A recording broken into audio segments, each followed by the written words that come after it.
It could just be my imagination, or they're finally getting around to telling us the truth. Okay? You can't tell me they just found this out about Bitcoin.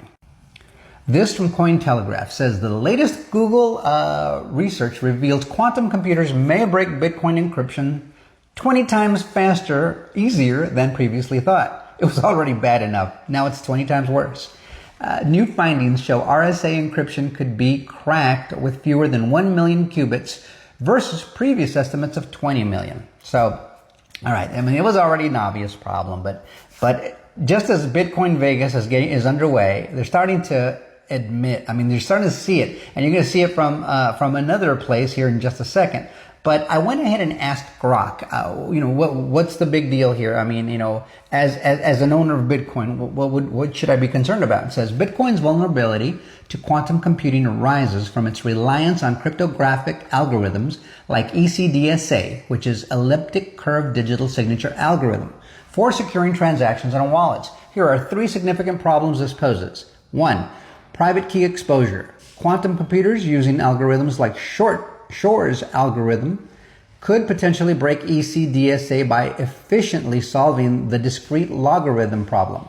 This would allow attackers to derive private keys from public keys, compromising wallets and enabling theft of funds. Since Bitcoin addresses are derived from public keys, any addresses with an exposed public key, e.g. reused addresses, is at risk.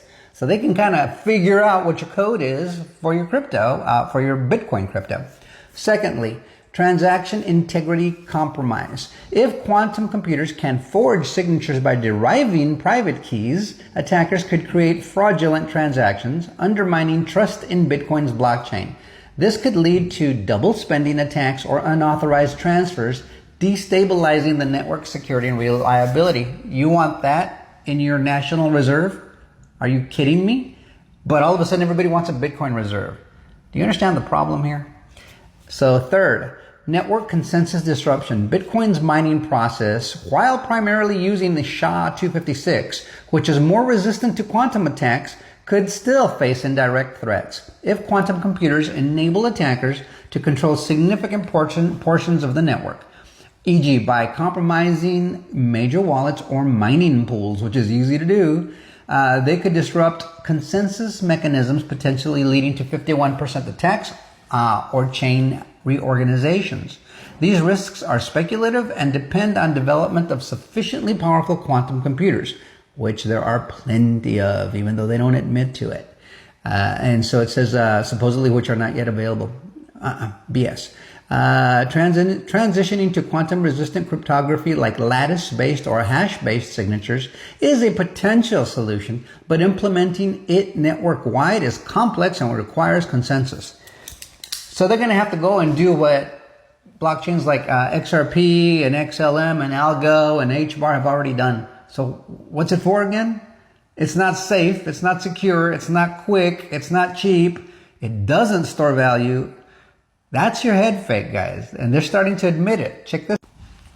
So here, this is apparently BlackRock's got an issue now, and they're saying BlackRock issues a rare warning about the quantum computing threat to Bitcoin in their latest iShares Bitcoin Trust filing. They already have a Bitcoin ETF, right? But now they can at least say, oh, you know what, I did my due diligence. I let everybody know. I put it out there, right? What good is that to somebody who owns Bitcoin at this point, or even the ETFs, at least those Bitcoin ETFs? And you can kind of zoom in down there at the bottom, and you can check it out for yourself. I won't read that for you, but you'll see that they have and they've issued a little bit of a warning there. Here's a better look at it. This is a document they shared there with the SEC, and it goes on to say, if quantum computing is able to advance in that way, there is a risk that quantum computing could result in the cryptography underlying the Bitcoin network becoming ineffective, which, if realized, could compromise the security of the Bitcoin network or allow a malicious actor to compromise the wallets holding Bitcoin owned by the trust or Bitcoin owned by the trust. Get that. Or others on the Bitcoin network, which would result in losses to shareholders. Guys, who has these quantum computers? It's usually large organizations, large financial institutions. Large universities, governments, they're there already. I mean, don't fool yourself. They have them already. There's a reason they understand this threat exists. Just because they've already tested it. But this was obvious a long time ago. It was obvious before I even got into crypto. Because they've been talking about these attacks forever, but they haven't been admitted to. But they kind of have to disclose these things because now they're like, oh man, now I'm on the hook legally, right? Because, we've got this ETF. Oh, now we're going to disclose it. Not before the ETF, not before they got approved, and Bitcoin never had real legal regulatory clarity. It still doesn't. Oh, but now they're all going to try to say, oh, well, you know what? We all got blindsided. We didn't know. Of course you knew. They knew. But the general public doesn't get to figure it out till later. They're just looking at the shiny, oh, it's $111,000. That's the one. It must be. It's not, guys. It's just not. And I agree with Ido Farina here, 100%. And he says they always tell you the truth, just a little bit early, just early enough to be able to wipe their hands clean of it, right? Remember? Holmes had blood tests. Remember that lady there? She said she could test all your blood with one little vial like that, right? SBF, this guy right here, he had FTX. He was the darling of the media, the darling of the Democrats, of the crypto community. He had Tom Brady commercials going on. They named a stadium after him and after his FTX network or exchange. But we knew something was wrong here. That one was obvious too. And who's this down here? This is Newman at WeWork. That was the weirdest damn thing. I don't know how the heck that came. That was fast too, that WeWork thing. But that was a fraud. And who do we see down here?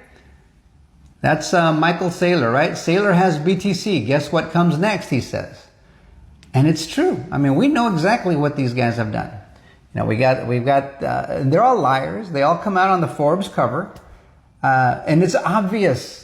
What's Michael Saylor down there at the bottom right? What's his business model? He's got a company that just does one thing. It borrows, it raises capital and borrows and keeps borrowing to do only one thing, to buy Bitcoin. A network that's vulnerable to quantum computing. It always has been. It's been vulnerable to 51% attacks. It always has been. It is not a store of value. It does not store energy. It's just a head fake. And until it hits you, everybody loved FTX till boom, it fell apart. And everybody was like, well, wow, we just didn't know. We didn't know. Yeah, they did. They know. And I'm telling you, think clearly, carefully about this. It's not those guys. And the same people that built Bitcoin built XRP. One's a head fake, and this is the real solution. If you look at the Bitcoin white paper from Satoshi, the only thing that fulfills all the dreams and promises of the white paper there is XRP. It's purpose built. It was the second blockchain ever built. It's got its own DEX, its own exchange inside the blockchain. It was the second one ever built, and it already had all this in there. It's like an FX exchange. You can already exchange one currency to another within it. So what happens when all these stable coins get created and they end up on the XRP ledger? Instant transactions just within the blockchain. It's going to be like this. You can just see it. If you just take a little time to think about it. Be careful out there, guys. But here's some more information for you guys to chew on. I know it can be a bit much at times, but if you're going to invest, you should at least take some time out to understand what's going on before you make your decision and put your hard-earned money into it. I only put in what I can afford to lose. It's not a lot really, but it's something that, and hopefully if this works out, it'll grow to something pretty good. And maybe hopefully we all get to go on that ride together. So let me know what you think about all this in the comments. We'll see you on the next one. Till next time, adios amigos.